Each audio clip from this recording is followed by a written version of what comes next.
আমি আমাৰ ফালৰ পৰা ডাইৰেক্টলি অৰুণোদয়ত নাম আমি দি দিম আৰু যিসকল বাইদেউ আজি মিটিঙত অহা নাই তেওঁলোকেও পাব তাৰমানে বহুত কেইগৰাকী বাইদেউ আজি ইয়াত অহা নাই আগতে স্কুটি পালে তেওঁলোককো আমি দিয়াৰ ব্যৱস্থা কৰিম 2 এদিনতে অৰুণোদয় ফৰ্ম আপোনালোকৰ ওচৰত গৈ পাব আপোনালোকে ফিল আপ কৰি আমাক ডাইৰেক্টলি পঠাই দিব এছআৰএলএমত ডিসি তাত নগলে হ'ব আপোনালোকৰ নাম ইয়াত আমি ডাইৰেক্টলি বেংক একাউণ্ট দি ভৰাই দিম কাকো আপোনালোকে ক'ব নালাগে যে এই আত্মসহায়ক গোটৰ 40 লাখ মহিলাকে আমি কেনেকৈ লাখপতি বাইদেউ কৰিব পাৰো মই আপোনালোকক ধন্যবাদ জনাইছো যে আমাৰ মুখ্যমন্ত্ৰীৰ মহিলা উদ্যমিতা আঁচনিখনৰ কাৰণে আপোনালোকে যোৱা কেইটামান মাহত যথেষ্ট কষ্ট কৰিলে আজি আমি এই পুঁজি বিতৰণৰ কাম আৰম্ভ কৰিছো বিহালীত আমি দিলো আমি নলবাৰীত দিলো জাগিৰোডত দিলো মাৰ্ঘেৰিটাত দিলো অহা পৰহি দিনাখন এনেকে এটা সমষ্টিত আমি মিটিং কৰি সকলো মহিলাকে মুখ্যমন্ত্ৰীৰ মহিলা উদ্যমিতা অভিযানৰ পুঁজি আমি বিতৰণ কৰিম আপোনালোকক মই এটা কথা ক'ব খোজো এগৰাকী মহিলাৰ দুটা পৰিচয় আছে এটা হল ব্যক্তি হিচাপে আৰু এটা হল মোৰ আত্মসহায়ক গোট হিচাপে আমি চেষ্টা কৰিছো যে আমাৰ মহিলাসকলে গ্ৰুপটো লোন লওক আৰু ব্যক্তি হিচাপেও তেওঁলোক আগবাঢ়ি যাওক আজি মুখ্যমন্ত্ৰীৰ মহিলা উদ্যমিতা অভিযানত আমি তেওঁলোকক প্ৰথমে 10,000 কৈ টকা দিম এই 10,000 টকা আমি যদি 1 লাখ কৰো গ্ৰুপত 1 লাখ হয় গ্ৰুপৰো নামত টকাটো ব্যৱহাৰ কৰিব পাৰো বা আমি 10,000 টকা ব্যক্তিগতভাৱেও আমি ব্যৱসায়ত লগাব পাৰো অহা বছৰ এই মহিলাসকলক আমি 25,000 টকা আমি দিম কিমান দিম 25,000 টকা দিম ইয়াৰ 12,500 আমি বেংকৰ পৰা দিম 12,500 চৰকাৰে ৰাজ সাহায্য হিচাপে দিব আৰু এই লোনত কোনো সুদ নাথাকে তাৰ মানে 12,500 চৰকাৰে দিলে ফ্ৰী আৰু 12,500 বেংকে দিলে আৰু 12,500 টকাৰ যিটো লোন তাৰ যিটো সুদ হ'ব সুদটো চৰকাৰে দিব অৰ্থাৎ মহিলাসকলে দিব নালাগে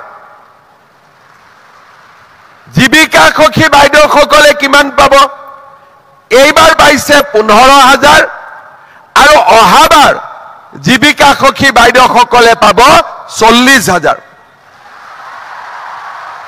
এই 40,000ৰ 20,000 বেংকৰ লোন হ'ব 20,000 আমি দিম আৰু 1 টকাৰো সুদ আপোনালোকে দিব নালাগে তাৰ মানে আমি জীৱিকা সখী বাইদেউ আৰু গ্ৰুপ আৰু ব্যক্তিগতভাৱে আইসকল সকলোকে আমি আগবঢ়াই নিব খুজিছো কিন্তু মই এটা কথা আপোনালোকক কম আমাৰ 19,000 সখী আছে জীৱিকা সখী বেংক সখী পশু সখী গোটেই মিলি মোক অফিসে কৈছে যে 14,000 মহিলাক আমি জীৱিকা সখীক মহিলা উদ্যমিতাৰ টকা দিব পাৰিম বাকি 4,000ক নোৱাৰো মই কলো কিয় নোৱাৰে বোলে নহয় তেওঁলোকৰ বাচ্চা 3টাতকৈ বেছি আছে নেকি কাবাৰ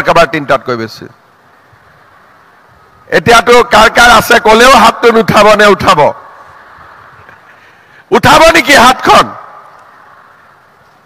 কাৰ নাই হাত উঠাওক 3টাতকৈ বেছি হেতত সবে হাত উঠাইছে ঠিক আছে এতিয়া মই এটা কথা ক'ব খুজো যাৰ হৈ গল তাতো হৈ গ'ল, মই ক'ব নোখোজো, আল্লাই দিছে দিছে, সেইটোত মোৰ ক'বলগীয়া একো নাই, দি দিলে, ঠিক আছে। কিন্তু আমাৰ জীৱিকা সখী, বেংক সখী, পশু সখী, আমাৰ বাইদেউসকল হ'ল সমাজৰ এটা আদৰ্শ। যদি আমাৰ কথা আমাৰ হাজবেণ্ডে নুশুনে, আমি বেলেগক কেনেকে বুজাম? পাৰিম জানো বুজাব? সেইকাৰণে মই বিচাৰো যে হিন্দু হওক মুছলমান হওক, আমাৰ জীৱিকা সখী বাইদেউসকল ঘৰতো মূলা গাভৰু হ'ব লাগে। লাগে নে নালাগে? তাৰমানে যিদিনাখনেই 3টা বাচ্চা হৈ যাব, সিদিনাখনে ফুল ষ্টপ। এনে 2টা ক'ব লাগে, কিন্তু মই 2টা কোৱা নাই, মই 3টা কৈছো। আৰু চাহ জনজাতি তেওঁলোকক 4টাও কৈছো, ঠিক আছে, যিহেতু সৰু কমিউনিটি। কিন্তু আপোনালোকে এটা কথা বুজি পাব যে অকল টকা পইচা লেনদেন দি নহয়, আমি যেতিয়া নিজৰ ল'ৰা ছোৱালীক স্কুলত পঠিয়াম, শিক্ষিত কৰিম, ঘৰত স্বামীক আমি বুজাব পাৰিম যে চা, এতিয়া মই জীৱিকা সখী, বেংক সখী, পশু সখী, মই যদি 5টা বাচ্চা জন্ম কৰি লওঁ, মই বাহিৰত কেনেকে বুজাম? এই কথাখিনি স্বামীক, হাজবেণ্ডক ঘৰত বুজাব পাৰিলেহে বাহিৰত মই মোৰ সেলফ হেল্প গ্ৰুপৰ মেম্বাৰখিনিক মই বুজাব পাৰিম। মই ঠিক কথা কৈছো নে নাই কোৱা? নে মই ভুল কথা কৈছো? কোনে কোনে ভাবে মই ভুল কথা কোৱা বুলি? আৰু মই শুদ্ধ কথা কোৱা বুলি কোনে কোনে ভাবে? ঠিক আছে। আৰু এটা বস্তু আপোনালোকে চাব, গ্ৰুপৰ মাসকল বা আমাৰ জীৱিকা সখী, পশু সখী, বেংক সখী, কাৰো ঘৰত যাতে ছোৱালীক, আপোনালোকৰ ছোৱালীক কম বয়সতে বিয়া দি নিদিয়ে। নিযুত মইনা আঁচনি আছে, এতিয়া ছোৱালীক আমি পঢ়াম, হায়াৰ ছেকেণ্ডাৰীত 1000 টকা, ডিগ্ৰীত 1250, আৰু পিজি পঢ়িলে 2500 টকা, আৰু অহাবাৰ চৰকাৰ হলে আৰু বাঢ়িব। তাৰমানে চৰকাৰ হ'ব নে নাই বিজেপিৰ? অহাবাৰ যেতিয়া চৰকাৰ হলে আমাৰ মহিলাসকলৰ সুবিধা আৰু বাঢ়িব।